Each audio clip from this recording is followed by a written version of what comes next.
राहुल भैया और प्रियंका दीदी के बगैर क्या आज की भी कोई राजनीतिक चर्चा पूरी होती है? Let me tell you what it means to be a good brother, okay? What it means is that I'm doing these massive long flights. 1 second. I'm doing these massive long flights. And I'm going in a little helicopter like that, squeezed up, and my sister is doing short flights and she's going in a big helicopter. Okay, but I love her. ये कांग्रेस अध्यक्ष राहुल गांधी और party महासचिव प्रियंका गांधी वाड्रा हैं।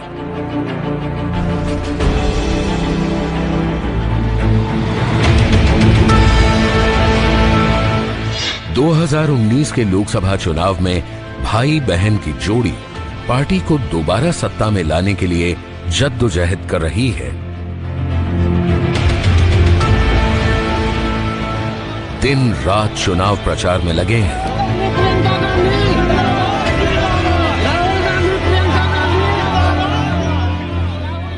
दोनों देश के ऐसे वंश का प्रतिनिधित्व करते हैं जिसके समर्थन और विरोध की राजनीति आज से नहीं, पिछले लगभग 7 दशक से तो हो ही रही है।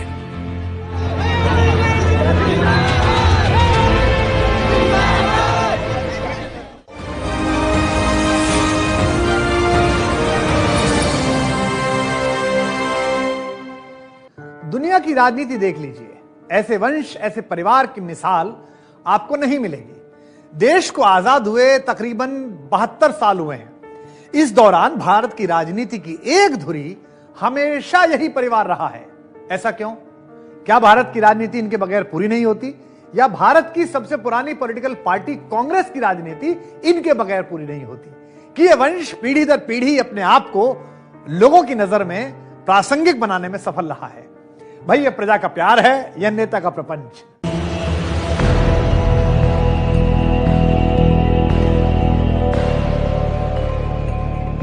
आजादी मिलने के बाद नेहरू गांधी वंश से 3 प्रधानमंत्री हुए।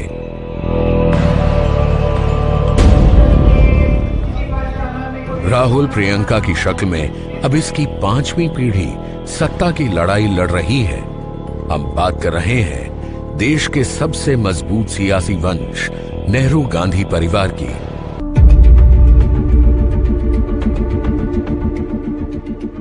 इस परिवार की शुरुआत होती है देश के पहले प्रधानमंत्री जवाहरलाल नेहरू के पिता मोतीलाल नेहरू से, जो साल 1919 में यानी आज से पूरे 100 साल पहले कांग्रेस पार्टी के अध्यक्ष चुने गए। कांग्रेस पार्टी उस वक्त सत्ता में नहीं थी और इस पार्टी के भीतर इस बात पर बहस थी कि अंग्रेजों से पूरी आजादी ली जाए या फिर डोमिनियन स्टेटस वाली आधी आजादी।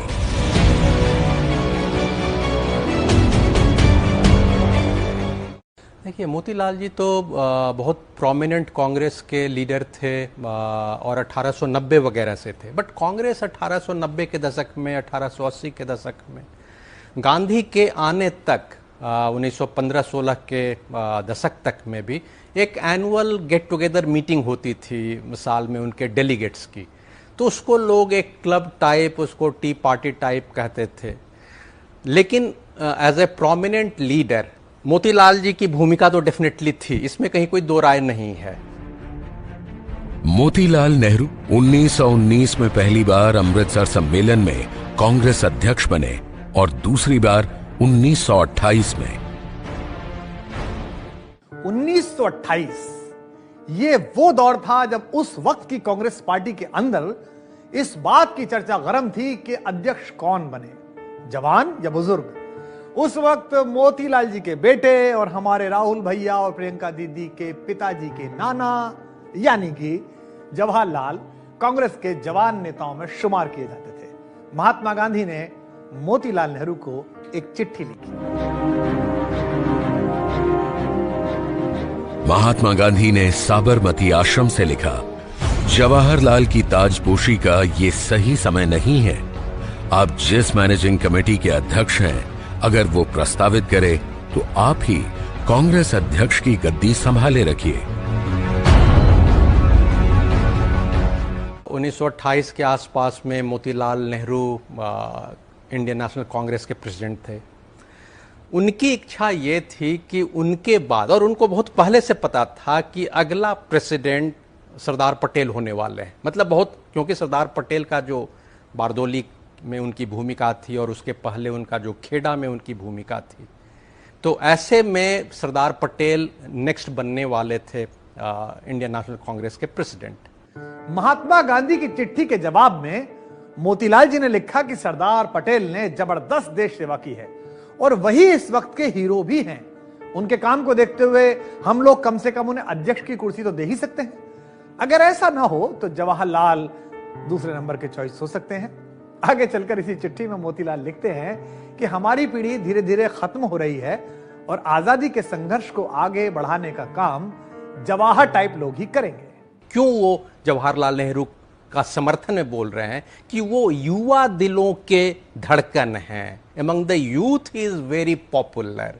ये उन्होंने उस जस्टिफिकेशन पे तर्क दिया था और अपने बेटे को आगे उन्होंने बढ़ाया। तो अगर उस हिसाब से देखा जाए तो जिसे आज हम बार बार डायनेस्टी की बात करते हैं, वो डायनेस्टी का फाउंडेशन ये मोतीलाल नेहरू जी ने उसकी आधारशिला रखी थी। मोतीलाल नेहरू की जो मेरी रीडिंग है वो ये है कि वो नई पीढ़ी को आगे लाने की कोशिश कर रहे थे। वो कहीं ये नहीं कह रहे थे कि मेरे बेटे को बनाओ, तो बेटे को बनाने वाला कंपोनेंट नहीं था। ये तो बेटा बड़ा होनहार था, बेटा बड़ा पॉपुलर था। जो कांग्रेस का एक नया यूथ विंग शुरू हुआ था उन दिनों में, उसमें जवाहरलाल नेहरू का और सुभाष चंद्र बोस का बड़ा नाम हुआ करता था।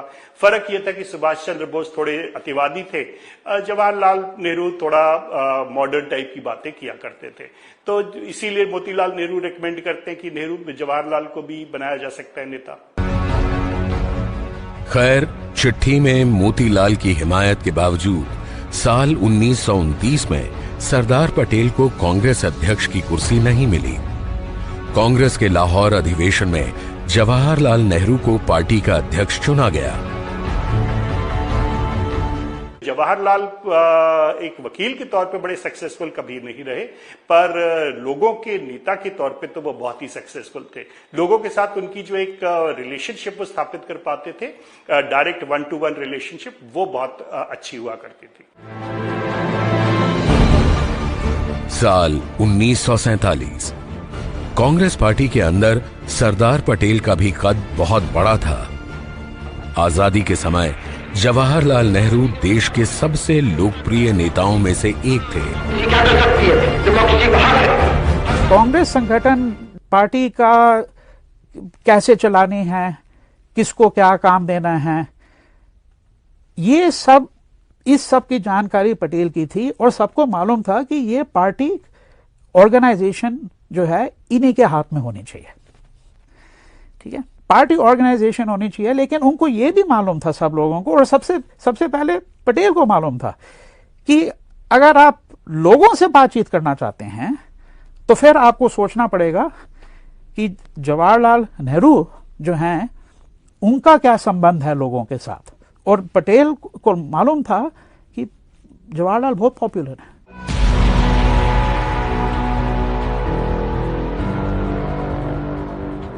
आजादी से ठीक पहले जब अंतरिम सरकार का मुखिया चुनने की बारी आई, तब कांग्रेस पार्टी के अंदर सरदार वल्लभ भाई पटेल को ज्यादा समर्थन था। लेकिन महात्मा गांधी के इशारे पर वल्लभ भाई पटेल ने अपनी दावेदारी वापस ले ली और जवाहरलाल नेहरू भारत के पहले प्रधानमंत्री बने।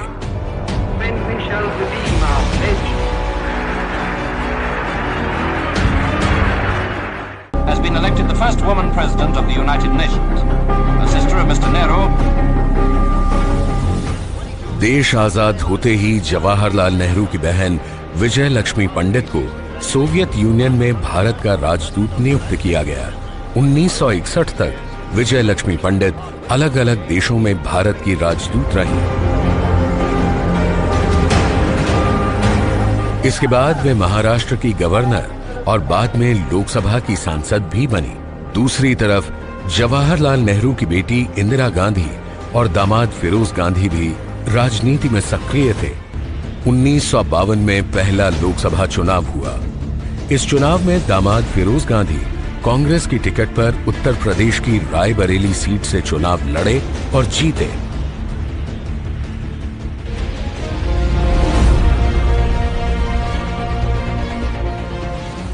फिरोज गांधी कांग्रेस पार्टी के सांसद थे, लेकिन उनकी राजनीति में सत्ता और भ्रष्टाचार के खिलाफ विरोध शामिल था।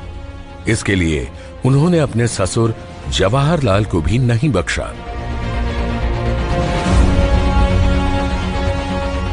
एक के बाद एक स्कैंडल होते जा रहे हैं, करप्शन होता जा रहा है। LIC का हुआ, जीप स्कैंडल हुए, मुद्रा स्कैंडल हुए। वो सारे जो नेहरू के समय में ये भ्रष्टाचार और स्कैंडल हो रहे थे, उसमें नेहरू इन्वॉल्व कहीं से नहीं थे। नेहरू की पर्सनल इंटीग्रिटी तो कोई क्वेश्चनेबल ही नहीं है, मतलब वो उसमें कहीं कोई क्वेश्चन नहीं है। लेकिन जिस तरीके से वो एक कड़े कदम उठाने चाहिए, उसको उठाने के बजाय वो थोड़ा ढीले थे उसमें। वैसे बिहेवियर के खिलाफ वो पार्लियामेंट में सवाल उठाते थे बार बार अपने फादर इन लॉ के ही सरकार के खिलाफ में, जबकि वो खुद भी कांग्रेस के थे। फिरोज गांधी की राजनीति अलग तरह की थी। सत्ता की राजनीति में बेबाकी को समझदारी नहीं माना जाता। ये वो दौर था जब लोग ये पूछने लगे थे कि जवाहरलाल नेहरू के बाद कौन। जवाहरलाल नेहरू के बाद UN देभर कांग्रेस के अध्यक्ष बने। देबर की अध्यक्षता वाली कांग्रेस वर्किंग कमेटी की सदस्य बनी श्रीमती इंदिरा गांधी। इसके बाद इंदिरा गांधी पार्लियामेंट्री बोर्ड और सेंट्रल इलेक्शन कमेटी की सदस्य बन गईं और 1959 में कांग्रेस पार्टी की अध्यक्ष। जब ये प्रपोजल आया था इंडियन नेशनल कांग्रेस के प्रेसिडेंट के लिए, तो जवाहरलाल जी की तरफ से, तो गोविंद बल्लभ पंत साहब ने कहा था, होम मिनिस्टर थे, कहा था कि इंदिरा जी अभी बहुत एक्सपीरियंस अनुभवी नहीं है कांग्रेस के प्रेसिडेंट के लिए। उस पे प्राइम मिनिस्टर का यानी जवाहरलाल जी का रिएक्शन था कि शी इज नॉट वीक, ये कमजोर नहीं महिला है। ये उनके शब्द थे जो मैं आपको कोट कर रहा हूं, और उसके बाद वो चुप रह गए थे। यानी कि साफ ये था कि she is ready for to take over as the president of the Indian National Congress.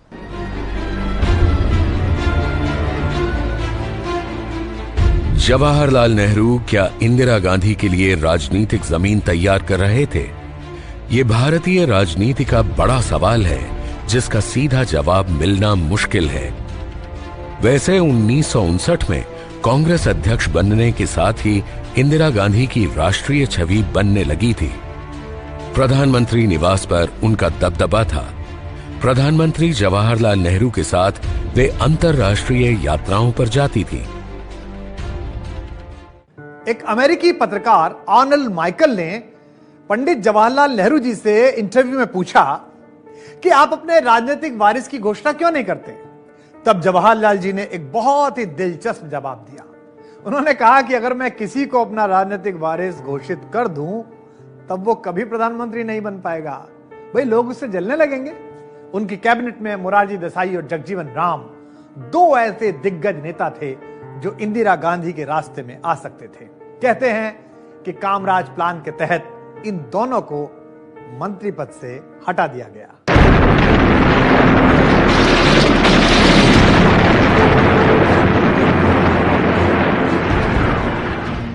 (1962) की चीन की लड़ाई के बाद जवाहरलाल नेहरू की सेहत खराब होने लगी थी। उन्होंने लाल बहादुर शास्त्री को कैबिनेट में वापस जगह दे दी। इंदिरा गांधी की अग्नि परीक्षा का समय नजदीक था। 27 मई 1964 पूरे देश में दुख की लहर थी। आजाद भारत के पहले प्रधानमंत्री जवाहरलाल नेहरू का निधन हो गया।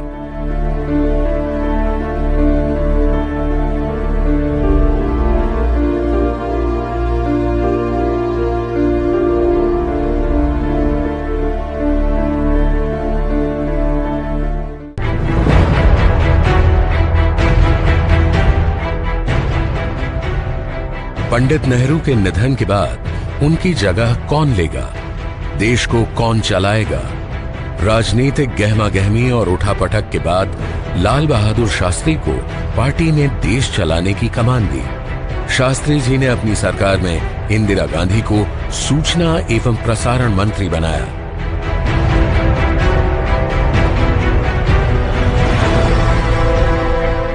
नेहरू नेहरू के बाद का प्रश्न है कि नेहरू का उत्तराधिकारी कौन होगा, ये कांग्रेस की संस्था जो पार्लियामेंट्री बोर्ड होता और कांग्रेस की जो पार्टी थी, हम कहते हैं ना party in power and party in office, party in organisation, तो उस समय पार्टी इन ऑर्गेनाइजेशन बहुत ही स्ट्रांग होती थी। ये नहीं था कि पार्टी इन गवर्नमेंट जो चाहे वो कर ले। तो संगठनात्मक तौर पर यह फैसला हुआ कि मोरारजी देसाई की जगह लाल बहादुर शास्त्री जी को कांग्रेस के नेताओं ने अपना नेता चुना और वो प्रधानमंत्री बने।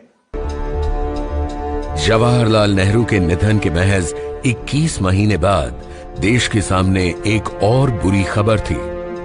तत्कालीन सोवियत रूस के शहर ताशकंद में लाल बहादुर शास्त्री जी का निधन हो गया।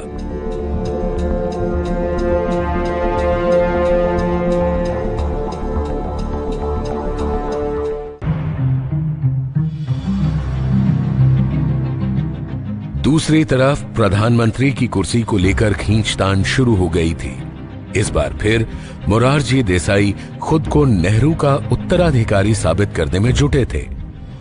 मोरारजी देसाई के अलावा प्रधानमंत्री की कुर्सी के दावेदार कई थे, लेकिन इंदिरा गांधी ने घर बैठे बैठे सभी दावेदारों को एक ही वार में चित कर दिया।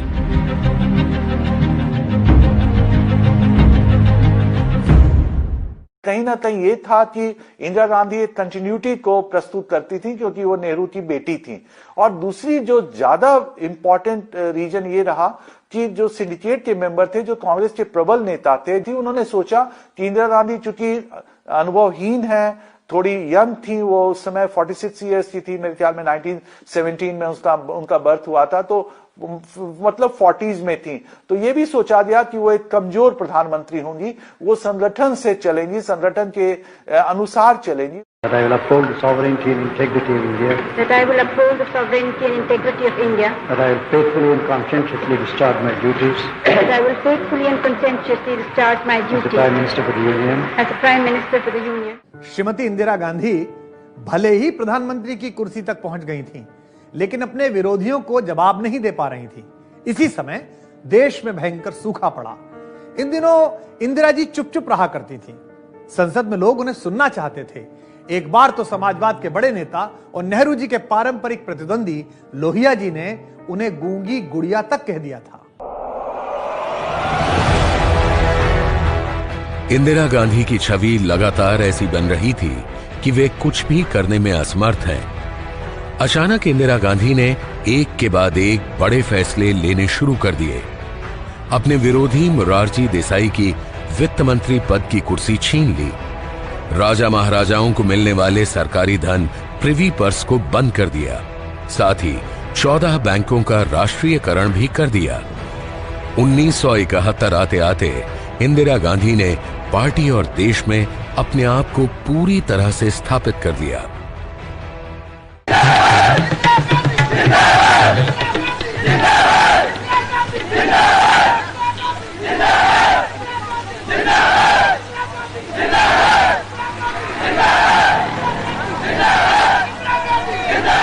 जैसे मैंने कहा कि बढ़ती हुई कीमतों का जोर तो सब पे पड़ता है और जो ज्यादा गरीब हैं उन पे ज्यादा बोझ पड़ता है। शुरू के वर्ष जो है वो इंदिरा गांधी के लिए बहुत ही कठिन रहे, लेकिन इंदिरा गांधी ने जब उनको सारा कुछ उन पर दबाव आया तो इंदिरा गांधी ने अपने को असर्ट करने की कोशिश की और उसके लिए उन्होंने क्या किया, दो चीजें उन्होंने की। एक तो कांग्रेस की विचारधारा में उन्होंने वामपंथ को लाया, उन्होंने एक सोशलिज्म समाजवाद का नारा दिया और उन्होंने समाजवादी नीतियों को, जैसे बैंक का राष्ट्रीयकरण किया, उन्होंने माइंस का राष्ट्रीयकरण किया, पिरवी पर्स जो पूर्व राजा महाराजाओं को जो पेंशन मिलती थी उसको बंद किया। तो उन्होंने एक तरह से अपनी एक इमेज की, प्रो पुअर की एक अपनी इमेज स्टैब्लिश करी। और उन्होंने एक और चीज करी कि उन्होंने कांग्रेस के जो युवा नेता थे, जिनको यंग तुर्क कहते थे, है ना, यंग टर्क, जैसे चंद्रशेखर थे, मोहन धारिया थे, उनको आगे बढ़ाया।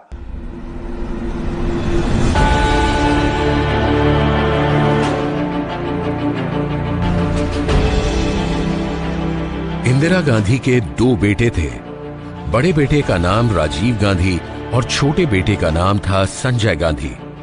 राजीव गांधी की शादी सोनिया गांधी से हुई थी। राजीव गांधी को हवाई जहाज उड़ाने और तेज कारों का शौक था, जबकि छोटे बेटे संजय गांधी को कार बनाने का। कार बनाने की फैक्ट्री भी लगाई गई और इसके बाद इंदिरा गांधी की किरकिरी होनी शुरू हो गई। संजय गांधी एक तरह से समानांतर सरकार चला रहे थे। जब डायनेस्टी एक बार शुरू हो गई, आधारशिला 1920 के ही दशक में 29-30 में ही रख दी गई और फिर उसको जवाहरलाल जी ने, मोतीलाल जवाहरलाल जी ने और बाद में इंदिरा जी ने उसको किया। तो कहीं ना कहीं जिस दो बेटे थे, दोनों में से किसी एक को चलाना था, तो जिस बेटे को दिलचस्पी थी तो उसको उन्होंने धीरे धीरे 74 ऑनवर्ड्स प्रमोट करना शुरू किया। सरकार विरोधी आंदोलनों से परेशान होकर जून 1975 में इंदिरा गांधी ने देश में इमरजेंसी का ऐलान कर दिया।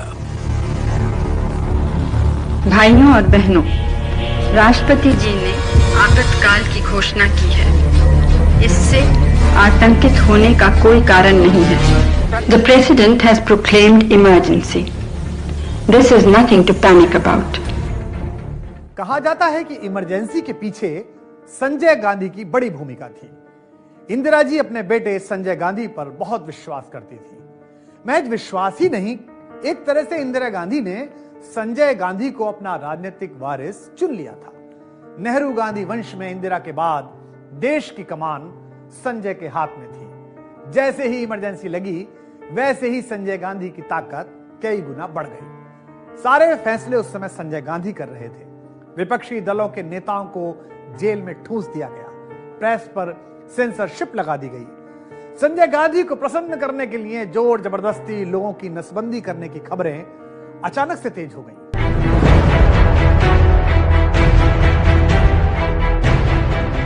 इक्कीस महीनों के बाद कांग्रेस ने इमरजेंसी खत्म कर दी।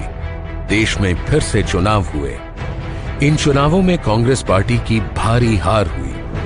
विपक्ष की सरकारें साल भर भी देश की राजनीति चला नहीं पाई। एक बार फिर इंदिरा गांधी सत्ता में लौटी। सत्ता वापस तो मिली, लेकिन उनका राजनीतिक वारिस अब उनके साथ नहीं रहा।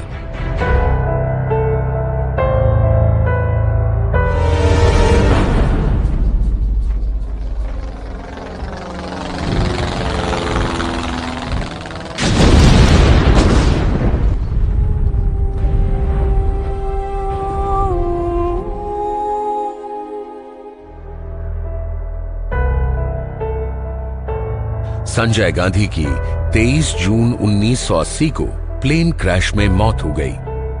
संजय की मौत के बाद इंदिरा गांधी का वारिस कौन होगा, यह सवाल फिर से कांग्रेस पार्टी के सामने था।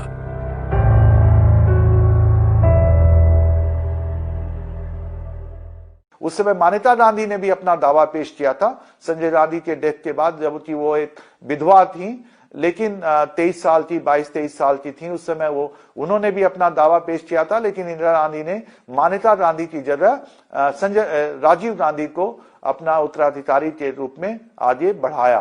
तो इस तरह से इंदिरा गांधी को आप कह सकते हैं। मैं तो कहूंगा कि इंदिरा गांधी ने निश्चित तौर पे जिस तरह से वो राजीव गांधी को लेकर आई, राजीव गांधी एक पायलट थे, राजनीति से दूर थे, और जब वो उनको महासचिव बनाया गया और आगे बढ़ा रही थी वो।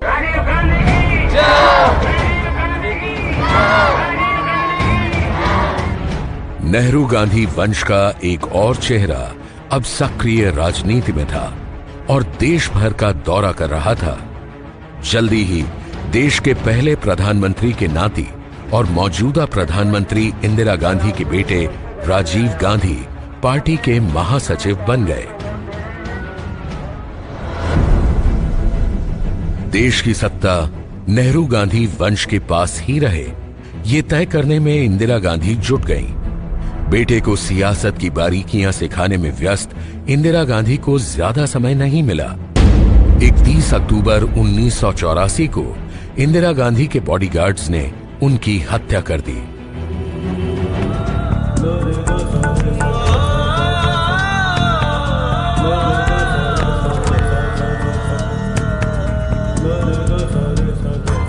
इंदिरा गांधी की मृत्यु हो गई, पर उनकी आत्मा जिंदा है।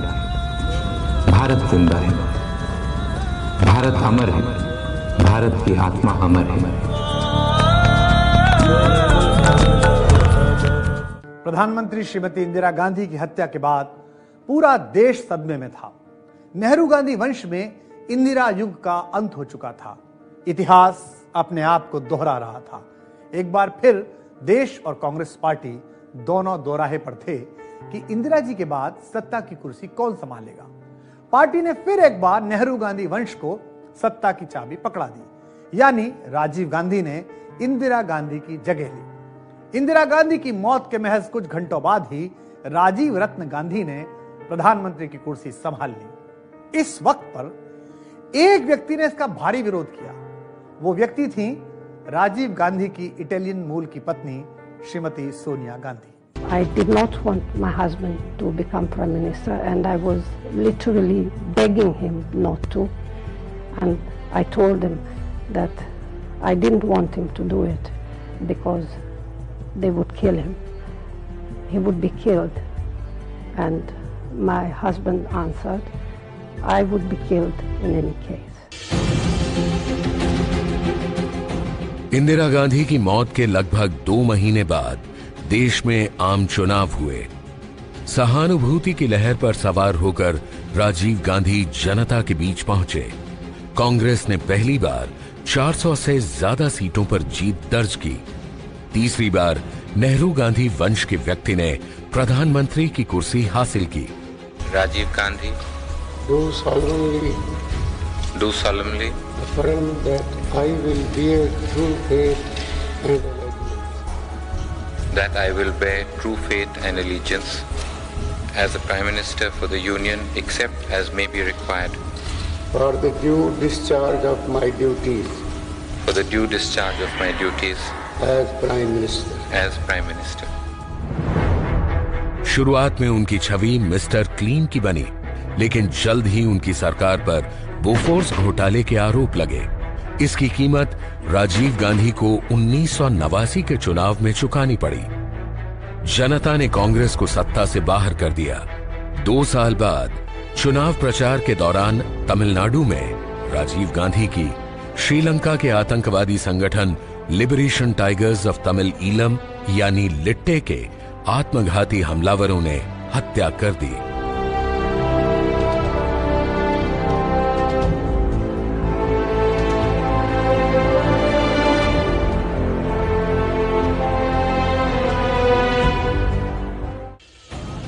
राजीव गांधी अपनी मां इंदिरा की राजनीतिक विरासत को बहुत आगे नहीं ले जा सके।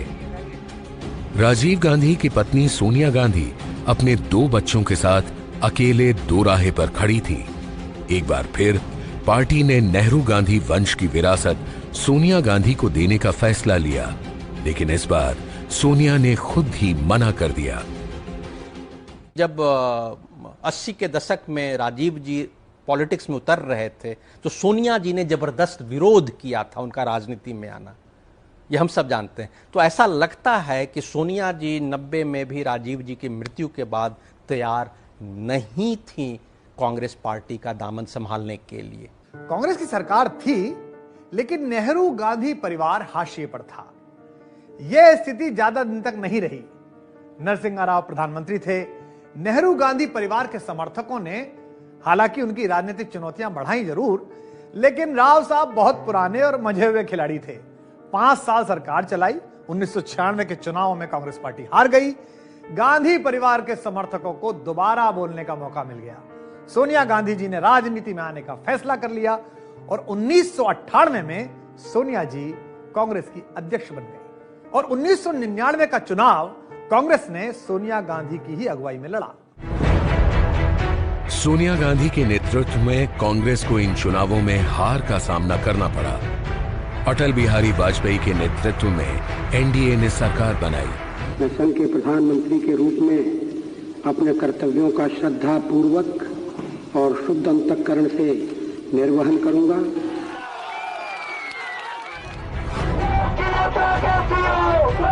– 2004 के आम चुनावों में एक बार फिर सोनिया गांधी ने कमान संभाली, लेकिन हालात मुश्किल थे। 2003 के विधानसभा चुनावों में कांग्रेस के हाथ से राजस्थान, छत्तीसगढ़ और मध्य प्रदेश निकल गए थे। पार्टी में हताशा का माहौल था और बीजेपी की एनडीए सरकार का इंडिया शाइनिंग का नारा हर तरफ चमक रहा था। 2004 की शुरुआत में लोकसभा चुनाव घोषित हुए और राहुल गांधी ने उस सियासत में उतरने का फैसला किया जिससे वे अब तक किनारा करते रहे थे। देखिए, ये राहुल गांधी की जो राजनीतिक सफर है बड़ा दिलचस्प है। राहुल गांधी कांग्रेस में आए तो अपनी मां की मदद करने के लिए आए। जैसे जैसे उनका रुतबा बढ़ा कांग्रेस में, कांग्रेस जन ये सोचने लगे कि क्यों ना हम इनमें एक संजय गांधी या राजीव गांधी देखें, कि सोनिया गांधी की बात की विरासत सोनिया गांधी नहीं चाहती थी। राहुल गांधी भी जो थे वो डबल माइंड में थे। कांग्रेस जन ने पूरा एक माहौल बनाया, एक प्रेशर बनाया कि सोनिया गांधी जो है अपने ही समय में राहुल गांधी को आगे कर दें। राहुल ने पिता राजीव गांधी की सीट अमेठी से चुनाव लड़ा और जीते, लेकिन सबको चौंकाया। उनकी कांग्रेस पार्टी 145 सीटों के साथ सबसे बड़ी पार्टी बनी और DMK, TRS, JMM, RJD, NCP जैसे दलों के साथ मिलकर कांग्रेस सत्ता में आई।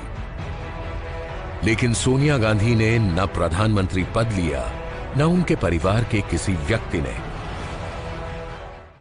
आज मेरी अंतरात्मा मुझसे कह रही है कि मैं विनम्रता के साथ ये पद स्वीकार करने से मना कर दूं।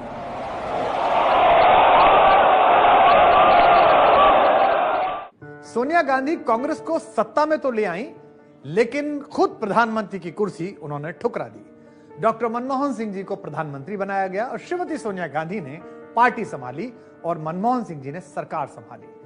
लेकिन कहते हैं कि पार्टी हो या सरकार, होता वही था जो सोनिया जी का आधिकारिक आवास 10 जनपद चाहता था।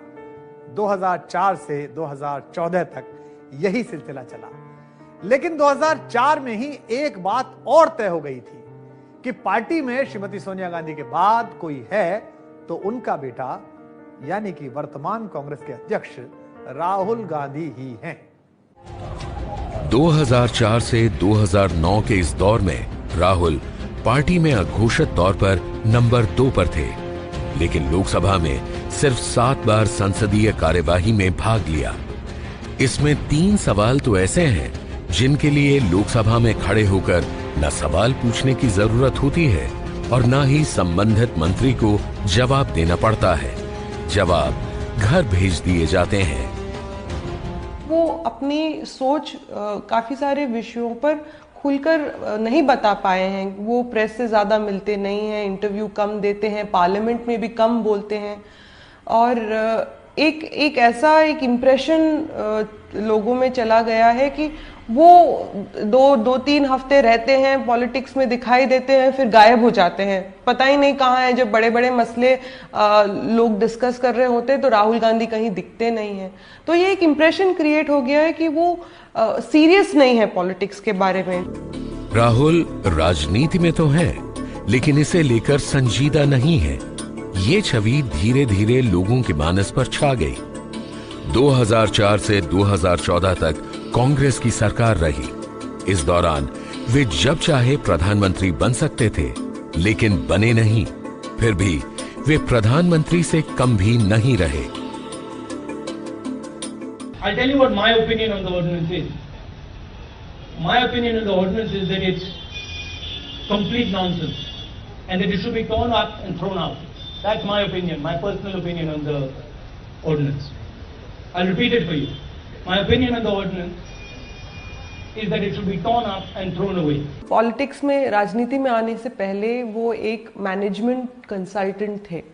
तो इस जो एक बिजनेस और मैनेजमेंट की सोच है, ये वो उसने उन पर एक बहुत ही एक प्रभाव उन पे बहुत रहा है, उनके सोच पे, और जो उन्होंने फिलॉसफी अडॉप्ट की है, जो जिस तरह से वो काम करते हैं। ये जानना जरूरी है कि एक बिजनेस चलाना और एक पॉलिटिकल पार्टी चलाना बहुत ही अलग चीज है।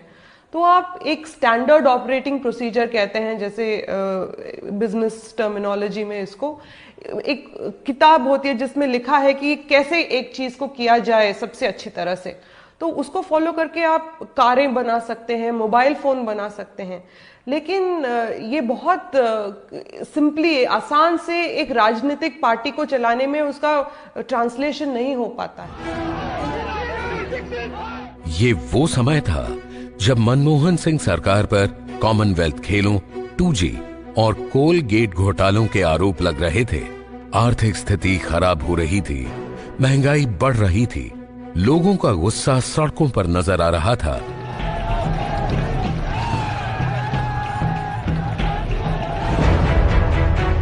दिल्ली के निर्भया गैंगरेप कांड पर युवा वर्ग जब इंडिया गेट और विजय चौक पर पुलिस के डंडे खा रहा था, तब भी राहुल चुप रहे। बाद में वे और सोनिया देर रात अपने घर के बाहर धरना दे रहे नौजवानों से जरूर मिले, लेकिन तब तक बहुत देर हो चुकी थी। सड़कों पर उनकी लीडरशिप को लेकर सवाल पूछे जा रहे थे।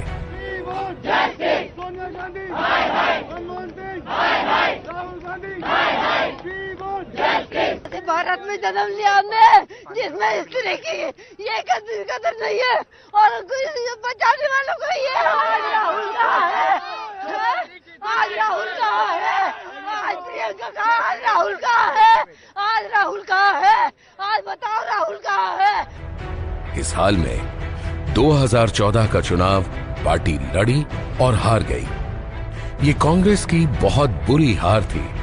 पार्टी महज 44 सीटों पर सीमित हो गई थी। हार का सिलसिला इसके बाद भी कायम रहा। बीच में पंजाब में विधानसभा में जीत मिली, लेकिन सेहरा कैप्टन अमरिंदर सिंह के सिर बंधा। 2018 में मध्य प्रदेश, राजस्थान, छत्तीसगढ़ और कर्नाटक विधानसभा में जीत ने दोबारा कांग्रेस में कुछ जान फूंकी।